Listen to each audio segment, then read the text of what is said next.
Hi, folks. This is Jacob Grace, and you're listening to Perennial AF, the Savannah Institute's podcast and blog about perennial agroforestry. A few months ago, I was in the office, and one of my coworkers asked me if I knew anything about solar grazing. She was saying that with all of the solar farms going in, it seems like a pretty major opportunity to get grazing animals under solar panels. And I said that I didn't know that much about it, but that I also wanted to learn more.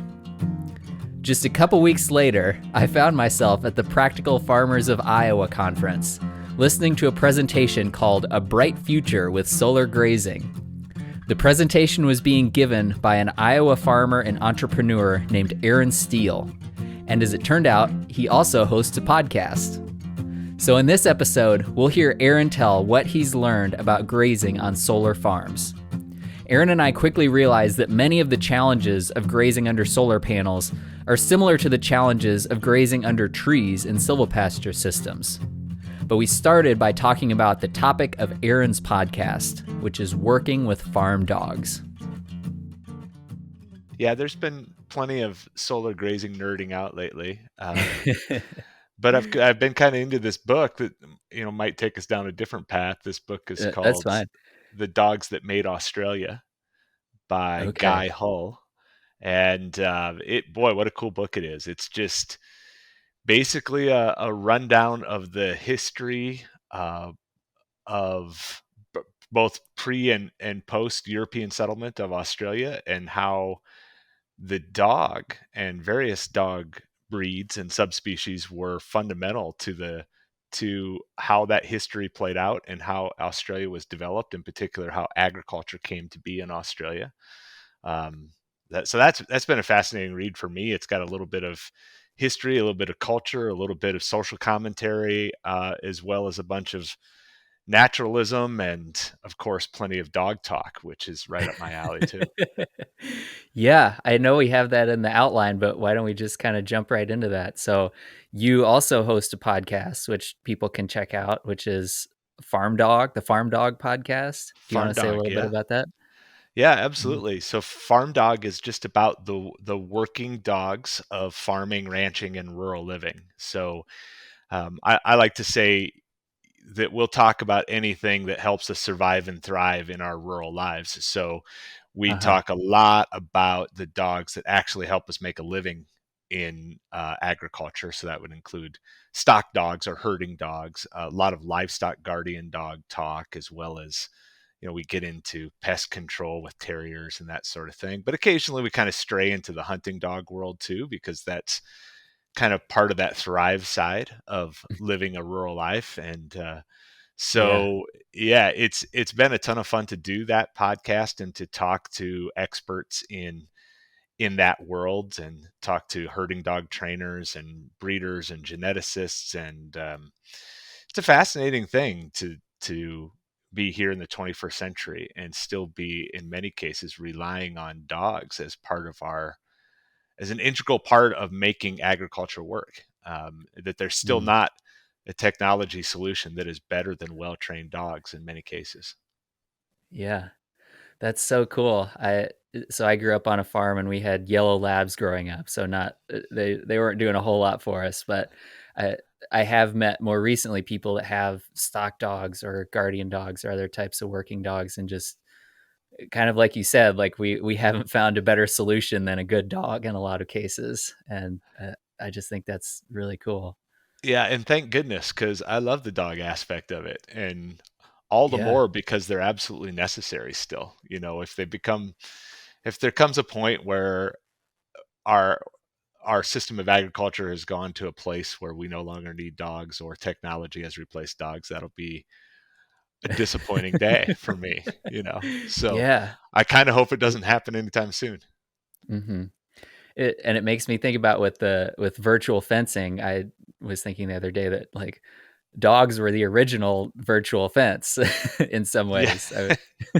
Right. Yeah. Instead of Great. all this advanced technology, you just get a good dog and it keeps all the animals bunched up right where you want them. Great point. And again, this is getting further down the That dog rabbit hole and nerding out a little bit more. But one of the things I've come to learn is the huge variety of breeds that we have as working farm and ranch working dogs, and going way back in history and finding that like some of the European continental breeds like the German Shepherd and dogs that are similar to the German Shepherd, they're herding dogs, but they had this unique twist on herding, which is their job was to work with shepherds where in places where there are no fencing and just Mm. kind of circle the animals all day and keep them in a particular spot until the shepherd decides it's time to move those animals on. And then we're going to move a Uh-huh. little ways down the road, and then we're going to graze that area, and the German Shepherd is just going to circle that area. So similar to what our border collies do, but border collies are kind of like the movers, the the companions that just keep things moving and gathering animals and taking them where we want, but they don't play nearly the same role that those German Shepherd type dogs were bred to do, and like being the perimeter fence while grazing was happening. So yeah, absolutely, it's a cool analogy you drew there. Right. And if the livestock start to get away, I'm sure the dogs emit a tone and the tone gets louder and louder, and then they administer a shock. Exactly right. Exactly right. It's almost like they were programmed to do it, right? Right. That's funny. I didn't think about that till now. Um, it- well, cool. So do you have dogs at the moment that you use for your farming? I do. We've had been getting into livestock guarding dogs seriously over the last several of years as our herd has grown, and they're just a fascinating part of the farm. They're a fascinating type of dog, unique from any other dogs I've ever seen. And then again, as the herd has grown and as I've been losing my on-farm labor in the form of my three sons to college and marriage and life in general, Yeah. I've decided it's time for me to get serious about a herding dog. I've dabbled in it over the years and always ended up with pre-owned dogs that that were Uh-huh. probably not trained correctly, probably not bred correctly, and so I've had some other dogs that were better than no dog, but not a really good dog. So that was part of the genesis for the podcast. Actually, was I needed to go out and start the research on what kind of breed should I get, where should I get it, what should I look for in a good breeder and trainer. Um, just gathering knowledge, and I thought, hey, as long as I'm going to be making phone calls and placing emails and talking to people, let's just hit the record button and share it. So that was kind of the beginning of the Farm Dog Podcast, was my search for a herding dog, and Uh-huh. I ended up with a 3-year-old, well started Kelpie, and I've been enjoying her a lot. Okay. Cool. And I'm sure this is something the podcast gets into more deeply, but uh, what are your thoughts on trying to find one dog that does it all versus several different dogs for different functions? Yeah, I'm finding that I I, I stepped into a black hole here. It's just sucking me in. You know, you it's easy to say, oh, well, that dog's really good at that, but she's not so good at this. Oh, looks like I need Uh-huh. another dog. And um, my dog Sweets is her name. She's got real strengths and she's got weaknesses, and I think that she would be a great part of a team. So I do see more herding dogs in my future.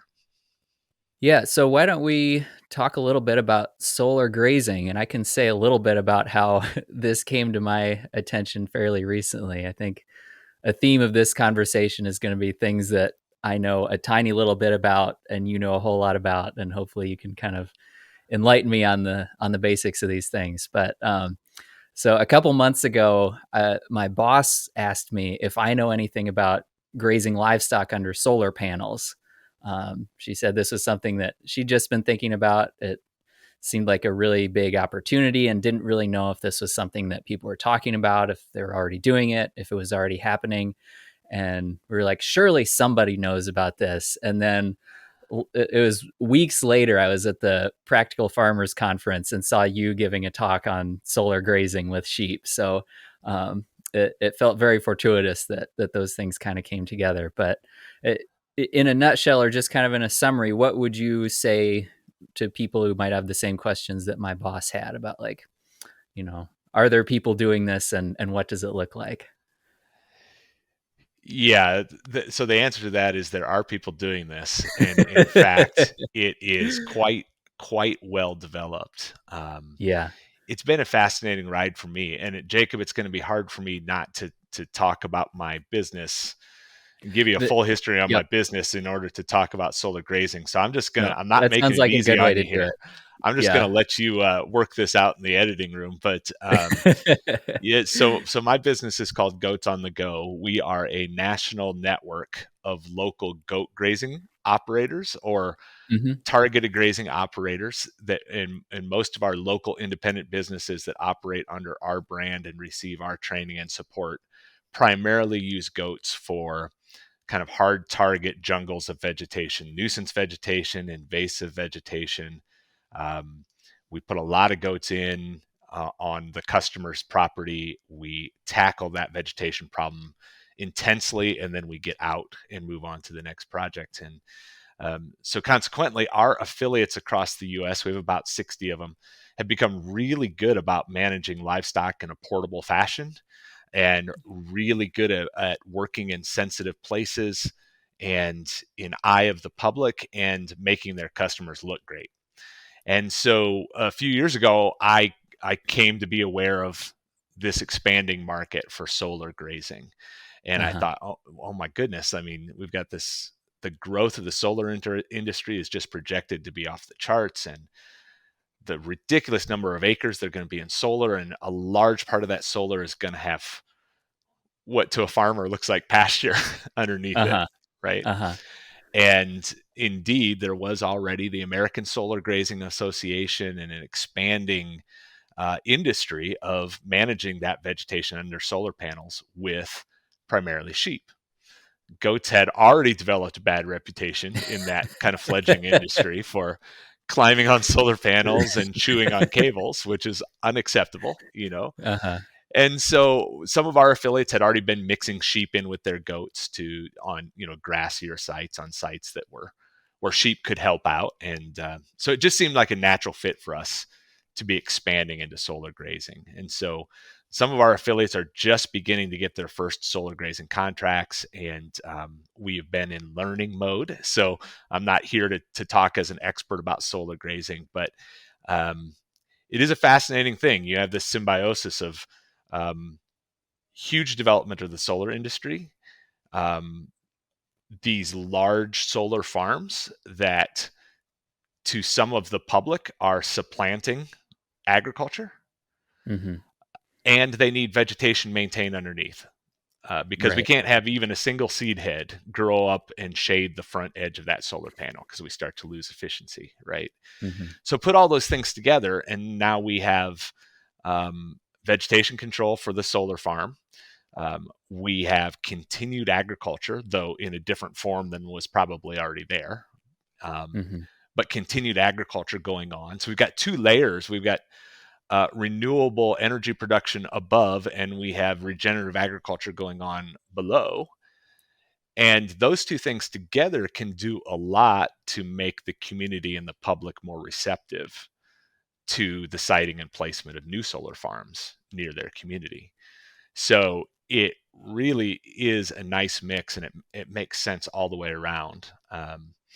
So that's, and we're applying a lot of regenerative agriculture, regenerative grazing principles on these sites, because it's the best way to manage this vegetation, to improve the soil, to sequester carbon, and to produce great lambs and sheep. So it's an Hmm. exciting thing. Yeah. Yeah, it's great to get the basics from you, and know that people are kind of figuring out the ways to do and not do this. So, yeah, one of the big takeaways for me hearing your presentation was that basically sheep are the way to go if you're going to do solar grazing. Definitely not goats. And is the issue with cattle that they're just too big or too tall, or do you know what the story is Yeah, there? fascinating. You mentioned that I just got back literally last night from the very first solar farm summit, which in Chicago, which was a mix of Wow. solar companies, site operators, farmers, landowners, and people wanting to do agriculture under those panels, like me. That might Uh-huh. mean specialty crops, or it might mean grazing. And one of the challenges with cattle is that these panels they're built to like the minimum standard to stay in place and do what they're supposed to do. They're not really built yet to Mm. handle a lot of animal pressure. Uh-huh. But there are places where they're experimenting with cattle. It does require the panels to be set higher. It requires some specialized technology and some acknowledgement that, we can't be, um, maybe we're not going to be able to maximize the electrical production out of the site if we also want to Mm. accommodate agriculture underneath it. So that all Mm-hmm. comes with increased cost. If we're going to raise panels up higher, make them Yeah. sturdier, make the system sturdier to allow for cattle, then that produces increased costs, and that puts pressure on the industry to Mm-hmm. make some trade-offs. Is the increased cost worth the agriculture that's going to happen underneath?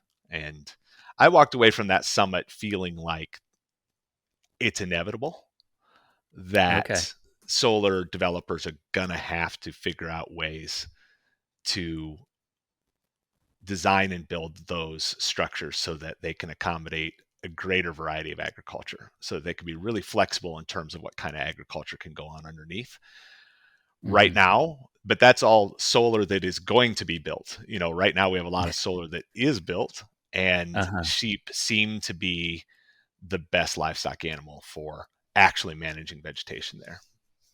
Okay. That's interesting to hear.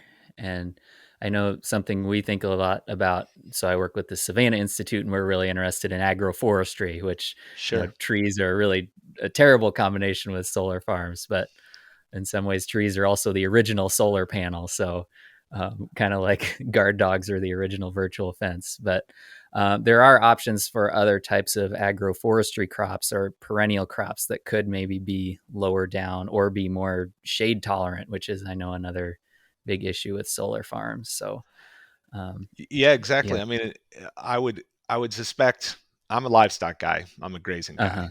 huh. I'm Yeah. not so much a crops guy, but I would suspect that there is a lot of overlap there. A lot of the same concepts in agroforestry probably need to be applied to agri-solar, or agrivoltaics, as they're calling it. Yeah. Need to be applied to that world too, because we're coping with sun and shade and sun and shade, and developing crops or applying crops in the right way inside of those systems. I think, yeah, just a lot of shared knowledge that can be used in both arenas. Absolutely. And we have the same problem with planting trees in pastures and not wanting the cattle to push them over, which it sounds like is what they're Right. dealing with solar panels too. Exactly. So, you had mentioned that if solar grazing really does take off, that this could be a significant demand for sheep producers, basically. And I know you've mentioned that a couple different places, but do you have any advice for people who might already be raising sheep or, yeah, or breeding sheep? Yeah. I found myself, as I was listening to the speakers at this conference, asking those questions and just chewing on Uh-huh. it. And um, take this prediction for what you paid for it. Right, it's worth what you paid for it in listening to Jacob's podcast here today. But Yeah. I just think that the industry is going to have to move toward taller and more flexible solar panels that allow for all kinds of agriculture. And Mm. while sheep are in high demand for solar grazing right now, um, it it's not a big enough addition of animals to the market to affect the price for lamb yet, or to bring down prices, have a significant impact on the agricultural side of the market. Um, and I think that as we go forward in the future, we're going to get to a point where cattle can be grazed on these sites, where Okay. goats can be grazed on these sites because the panels will be up higher, and we'll be Uh-huh. planning in advance to accommodate all sorts of agriculture. And we're Uh-huh. going to get more and more crops grown in these on these sites too. So I think that the demand isn't going to fall completely on the shoulders of sheep and sheep producers Okay. to provide the animals. to maintain vegetation on these sites. So I do think it's going to reach an equilibrium before it dramatically impacts the demand, the supply of lamb and the resulting prices. Okay. Well, one of the other big takeaways for me from your talk was how kind of the pitch for solar grazing usually comes down to public relations and kind of having this be something that is very much out where the public can see it, which is an opportunity, but also kind of brings its own challenges. Could you say a little bit more about that? Yeah, I mean, there's some leaders on the solar industry side that really are embracing agriculture for its inherent benefits and what it can deliver to the land. I think largely, though, it's going to be a tool for PR primarily and for Mm-hmm.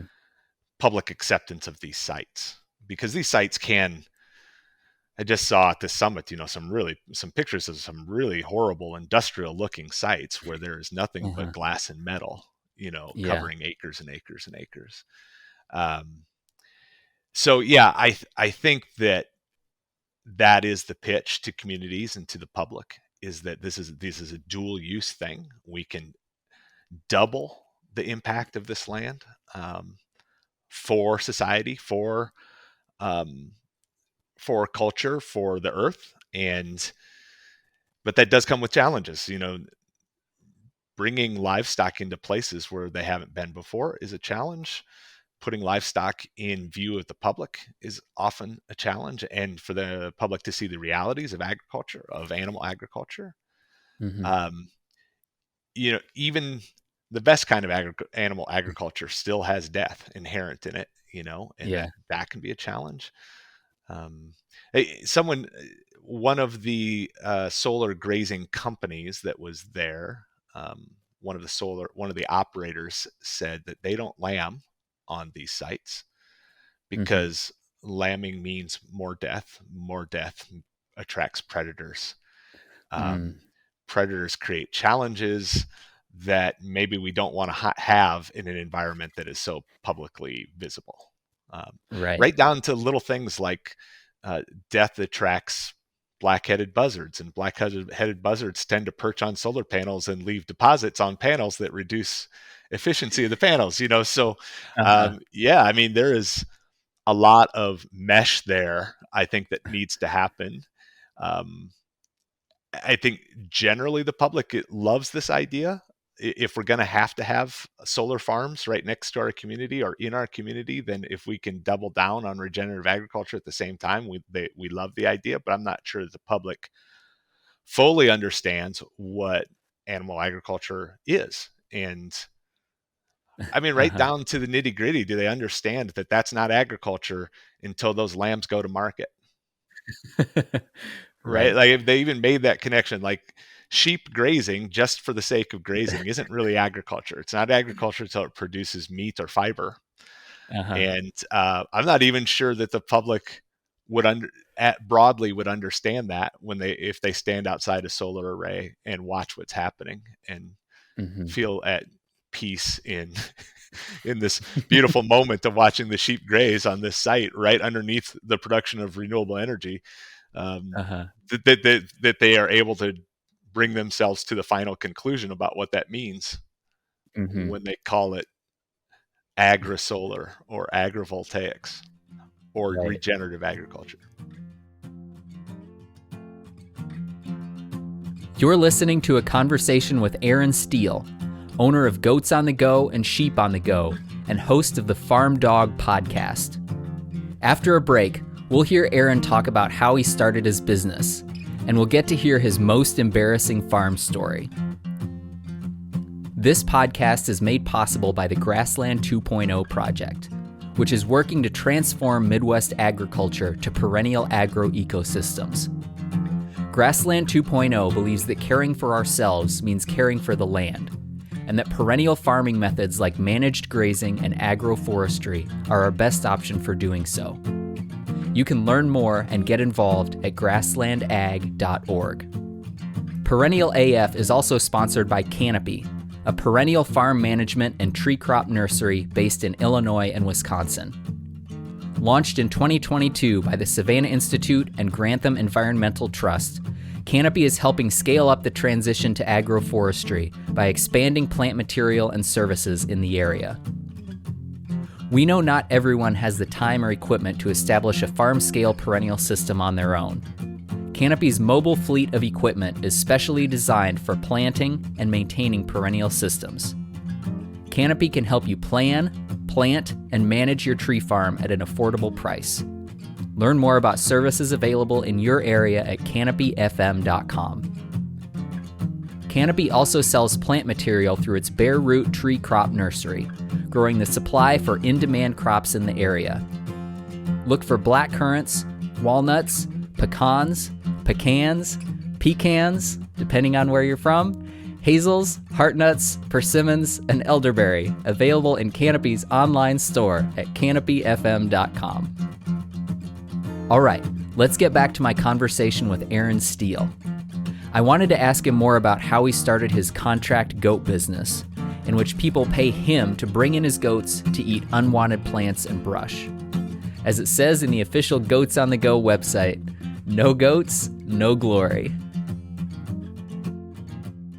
Maybe I can just say to start things off here, the way I kind of first learned about this targeted grazing by goats was when I was a grad student at UW-Madison, and my research was on trying to see whether cattle could be used to keep shrubs from taking over grasslands, basically. So I was a part of this research project, and every time we presented on it, one of the first questions we would get would be, why aren't you using goats?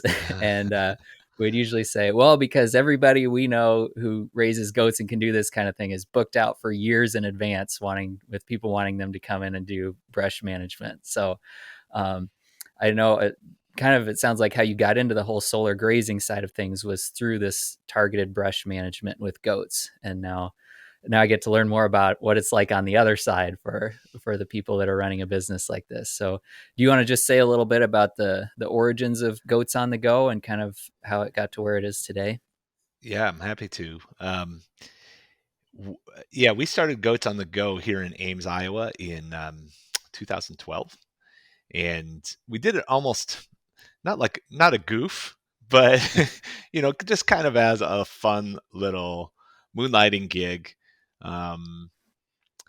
just to see what it could become, just to kind of test the market. And we set out in our first year. Well, I should back up and say, I live on a little acreage near Ames, and I have a friend who's also at that time was just kind of a small hobby farmer. And we were both pretty interested in ways, how can a couple of people who didn't inherit a farm get into farming and on a, in a profitable way, not just the hobby farms we had going.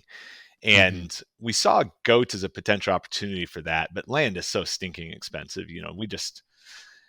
And even if you set out to lease land, I mean, there's very little pasture around us. It's corn and bean country. And even when we would approach a landowner with pasture that was ideal for goats, once they found out it was goats or even sheep we wanted to put on the pasture, they laughed us out of the room, So, it's just kind of that cattle status thing. If they were going to have anything on their pasture, it was going to be cattle. So we had these ideas about expanding a farm in the back of our heads, but I don't know that we really knew that starting a goat grazing business could do that for us. But we were going to try. So we went out there. We had an idea of who our customers might be. Some of that we got wrong, but we got enough of them right that we were very quickly in kind of high demand. And beyond that, we were having people call us from all over the country, asking for advice on starting their own goat grazing companies. And so after a few years of making lots of mistakes and correcting those mistakes and dialing in our business model, we created our affiliate program in 2016 to provide training and support and a brand identity to folks who wanted to start their own targeted grazing business and just kind of accelerate past a bunch of those mistakes, not have to reinvent the wheel. And so that was the genesis for our expansion across the country with our affiliate program. but yeah, I mean, what we found was that the goats, I mean, they're just incredible animals. They drive me crazy sometimes because they are really intelligent and they are Uh-huh. very curious, and they do these things like chew on cables and climb to the highest point, wherever that may be. Uh-huh. Some things that drive you crazy, but that's also the stuff that makes them so special for weed and brush control. Is they are aggressive grazers, or people like to say browsers for goats. Mhm. They get up on their hind legs. They can reach up to 6 feet high, or higher sometimes, and get into trees. They literally climb into trees sometimes and eat brush. And so what we found is that there was a strong market for dealing with nuisance vegetation. Some customers call it nuisance, but then there also a customer base from conservation oriented folks who look at the same vegetation and say that's invasive Mhm. vegetation, and we're wanting to maintain and restore native landscapes. And um, so same vegetation, two different views and two different customer bases for us. Uh-huh. So yeah, that's like the synopsis of how we came to be where we are. And like I said, we're hoping to have about 70 affiliates out there all over the country providing goat grazing services under the Goats on the Go brand in 2023. That's great. I remember one of the things you said was that you kind of initially thought that your main clients would be farmers, and that turned out not to be the case. Yeah, and this is why it's wise to pursue weed and brush management strategies with cattle on the farm, Uh-huh. because we could not get farmers to get their head around the idea of paying somebody to put their livestock on their property. Kind of an inverse pasture lease sort of situation. It's Yeah. just something they couldn't. It made their brains explode. We could even the NRCS in the Equip program here in the Midwest, and several states in the Midwest even has one of the Equip practices is biological control of weeds and brush, meaning goat grazing, and they would Yeah. cost share half of it. And even then, we couldn't get farmers to get their heads around that. They would always say, well, if I wanted Mm. goats, I'd just go get my own goats. They never would, of course, because goats Right. come with challenges, real Uh-huh. challenges. And so, we often say in our business that our greatest competitor is our customers choosing to do nothing for another year about their vegetation problem, Ooh. Huh. and that was definitely the case with farmers. Hmm. Yeah. And so you said there were a few different things that you kind of had to reorient yourselves a little bit as you were getting started. Were there other ones other than kind of figuring out who your main clients were that you thought was the way to go and then realized it was definitely not the way to go? Right.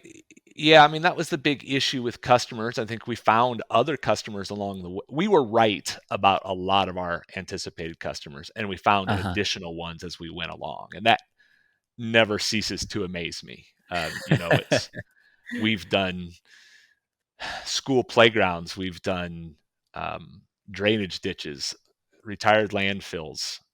One of our affiliates has just kind of struck gold in their first year operating by doing gas pipeline right of ways, gas Oh. pipeline corridors. And we've done Uh-huh. power line transmission corridors and all sorts of things like that. So we have been surprised by the additional customers that we didn't even anticipate. Um, Things we had to change that we didn't get right out of the gate. I think pricing was one. There were Okay. It's kind of still the Wild West with these targeted grazing services as to different business models. So that took a lot of Uh-huh. sorting out. And a big part of the business model is, what do you charge and how do you charge? And I think that's the hardest thing. People who are interested in becoming our affiliates, their first questions are, what do you charge? Who will pay that? And how do you find those people? And so that's like Uh-huh. a big part of our training for our new affiliates is helping them answer those three questions. Um, Okay. but honestly, we charge too low, right? And everybody does. Everybody who starts out charging too low. Yeah. There's probably something in the back of your brain that says, come on, how much can you charge for this? This is just goats, you know? Uh-huh. And then there's the temptation to charge as if the feed value that you're getting from your customer sites means anything. And Okay. it's nice to not be feeding them hay at home, but it's way better to feed. It's way easier to feed hay at home, and there are far fewer risks to feed hay at home. Mhm. Um, so I think that's a mistake that we made and everybody makes, is just thinking, well, how much can I charge? I mean, they're actually feeding my goats for me. Well, it is a professional service if it's done right, and it has real costs associated with it. So we really have to try not to think about it in terms of food that we're getting from our customers, because grazing in that way comes with real management costs, because Uh-huh. grazing that way almost certainly requires uh, more intense management of the animals and Yeah. more equipment and thought put into how it's going to be done. And then you have potential um, welfare issues for the animals too. Like, maybe that's Mhm. not the best way to feed them. With goats, you know what? It honestly is most of the time. Like, that's amazing goat food that we are Yeah. hired to graze.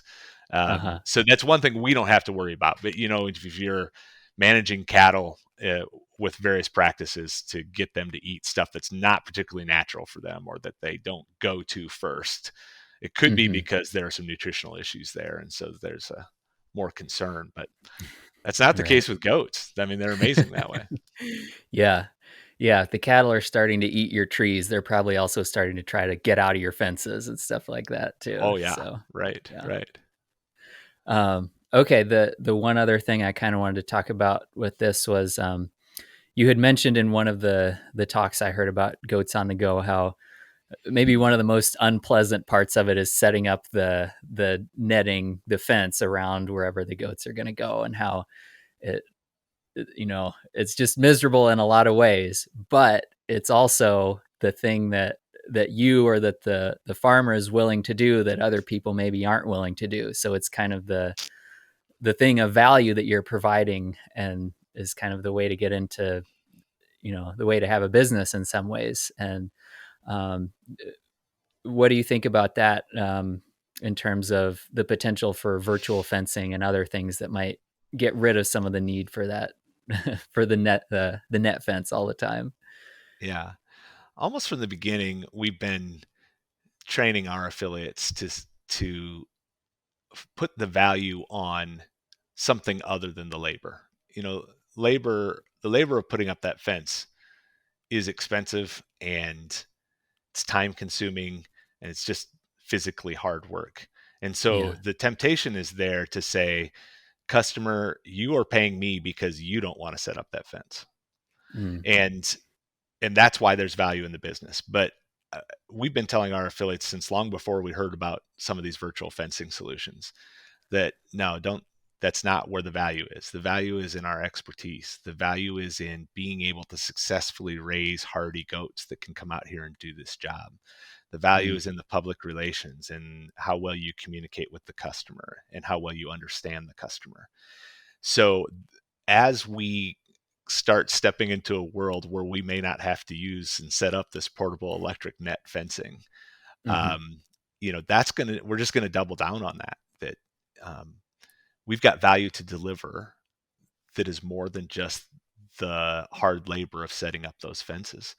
Um, Now, it does create a potential issue that those virtual fencing systems so far are still pretty expensive, but what does it mean when anybody can just step into this business by writing a big check? And Mm.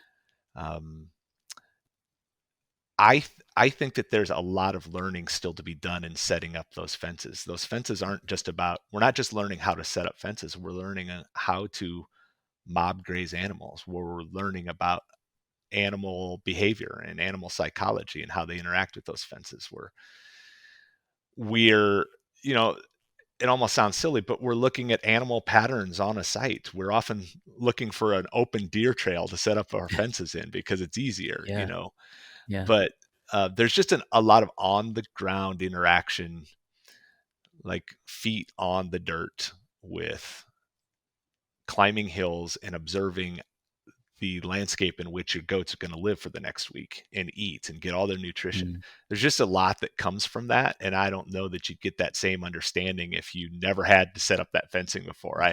Maybe makes me sound like an old curmudgeon, but I think you should learn to weld with a stick welder first, and I think you should learn to drive Uh-huh. a stick shift. And I feel like that's the same thing here. There's going to continue to be a role for portable electric fencing, Uh-huh. because the virtual fences aren't perfect.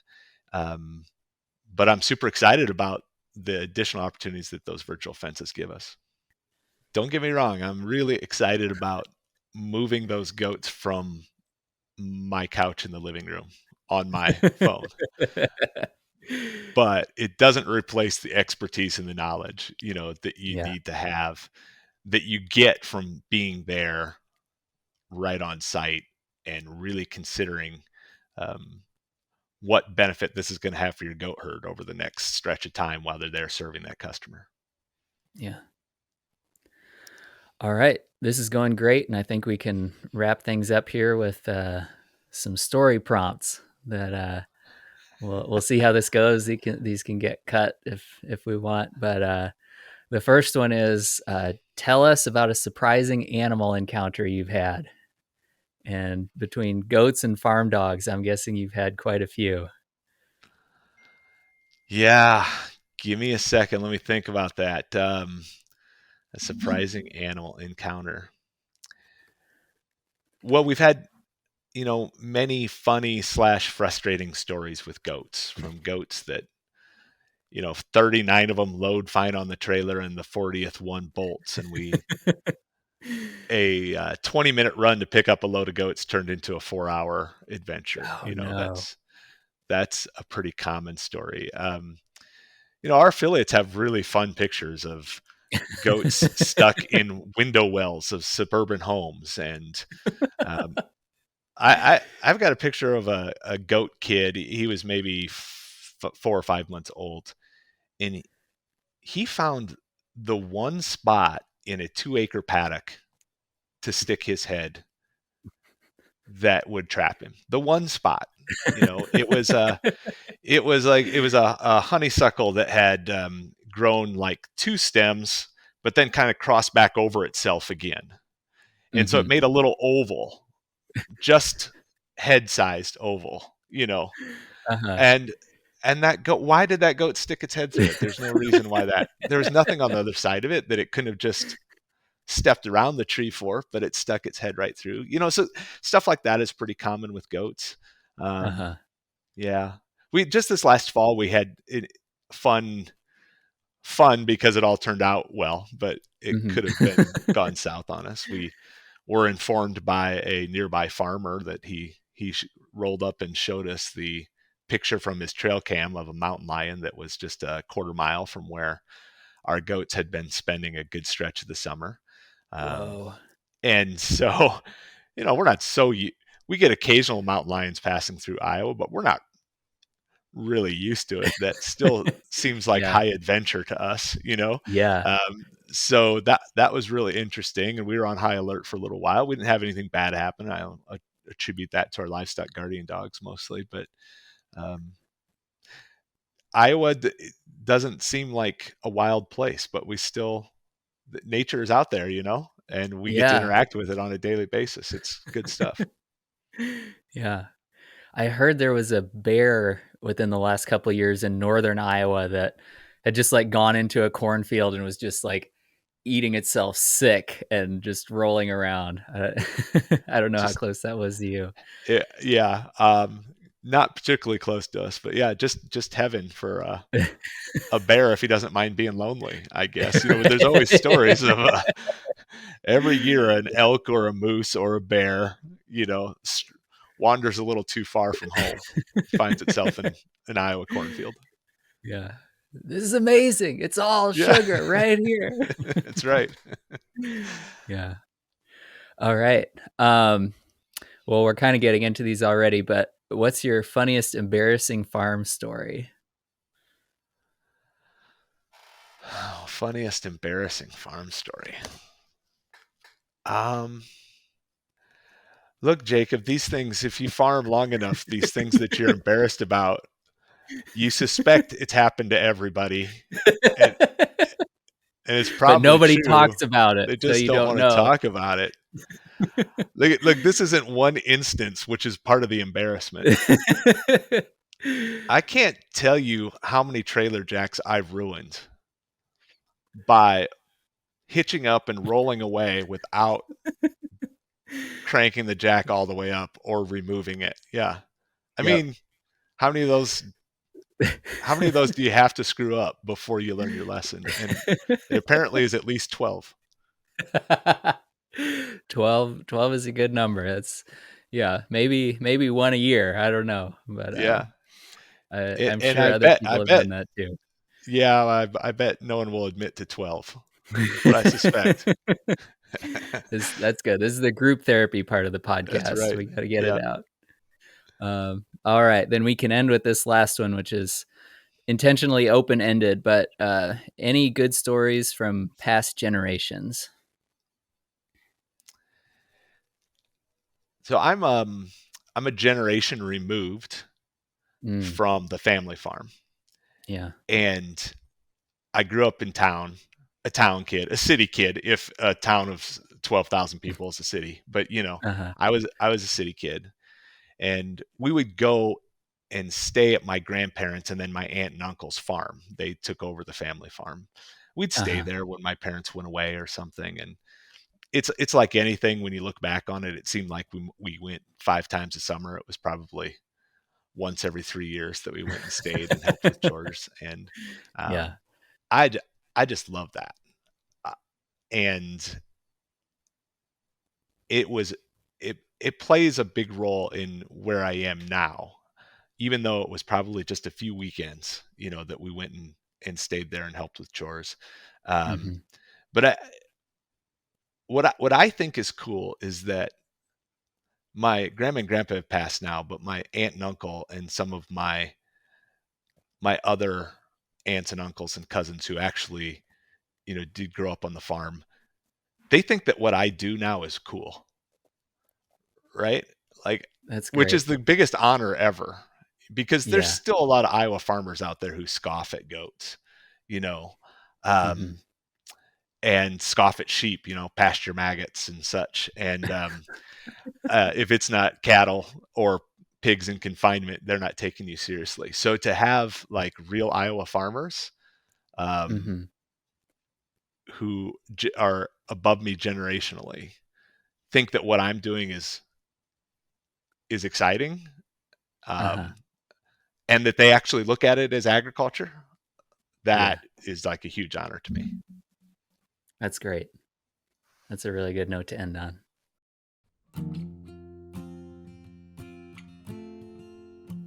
That was Iowa farmer and business owner Aaron Steele talking with me about his business, Goats on the Go, and his podcast, which is called Farm Dog. Thanks to Aaron for taking the time to talk with me and for spreading the word about opportunities for solar grazing, targeted goat grazing, and other ways of getting livestock back on the landscape. You can find notes and links from this conversation on the Perennial AF blog on our website. If you have something you'd like to hear on this podcast, or a question you'd like to ask, or a story you'd like to tell, please let me know. You can leave us a voicemail at 608-448-6432, or send us a message on social media at Savannah Institute, and it'll find its way to me. That's Savannah with no H, 2 N's, 3 A's, and an S and a V. But they can be in any order you want. Thanks for listening. If you want to get our newest episodes when they come out, go ahead and hit the subscribe button. And if you're really feeling inspired and want to help us out, you can rate this podcast and write a review. It only takes a second, and it really helps this podcast get heard by more people. That's it for me. Keep up the good work out there, take lots of breaks, and keep it perennial AF.